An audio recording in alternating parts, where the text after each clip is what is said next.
চিকিৎসকদের নিয়ে ভরতপুরে তৃণমূল বিধায়ক হুমায়ুন কবিরের বক্তব্যে তীব্র প্রতিবাদ জানিয়ে মুর্শিদাবাদের জেলা শাসককে ডেপুটেশন আইএমএ সদস্য বহরমপুরের প্রশাসনিক ভবনে।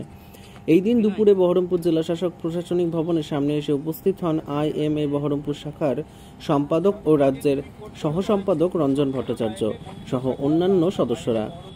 ডাক্তার রঞ্জন ভট্টাচার্য বলেন, গতকাল ভরতপুরে তৃণমূল বিধায়ক চিকিৎসকদের যেভাবে হুমকি দিয়েছেন তার তীব্র প্রতিবাদ জানিয়ে তারা মুর্শিদাবাদ জেলাশাসক, মুর্শিদাবাদ পুলিশ সুপার ও সিএমওএইচকে চিকিৎসকদের নিরাপত্তার দাবিতে ডেপুটেশন জমা দিলেন। তিনি আরও বলেন, চিকিৎসকেরা যদি কোনোভাবে আক্রান্ত হন তার দায় হুমায়ুন কবিরকে নিতে হবে। ম্যাজিস্ট্রেট মুর্শিদাবাদ তিনি আমাদের ডেপুটেশন গ্রহণ করেছে। এর আগে আমরা তার কাছে ডেপুটেশন দিতে এসেছিলাম অন্য কারণে, তখন তিনি ছিলেন না।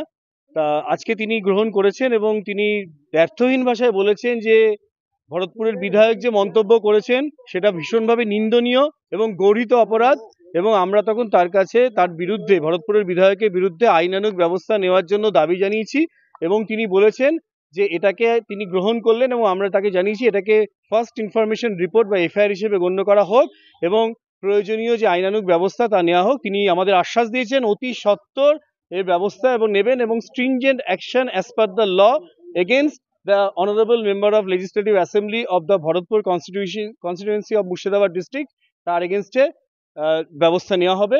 আমরা এরপর এসপি অফিসে এটা ডেপুটেশন দেব এবং কপি দেব জেলা মুখ্য স্বাস্থ্য আধিকারিক মুর্শিদাবাদ এবং তার সাথে অধ্যক্ষ principal Murshidabad medical college and hospital.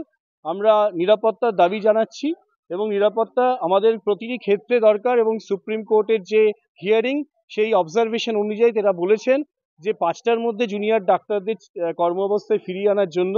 কিন্তু এই যদি হুমকির পরিবেশ হয় তো থ্রেট কালচার এখন দেখছি রাজনীতির দলের লোকজনদের মধ্যেও চলে আসছে, কিন্তু আমরা এতে দমে যাব না।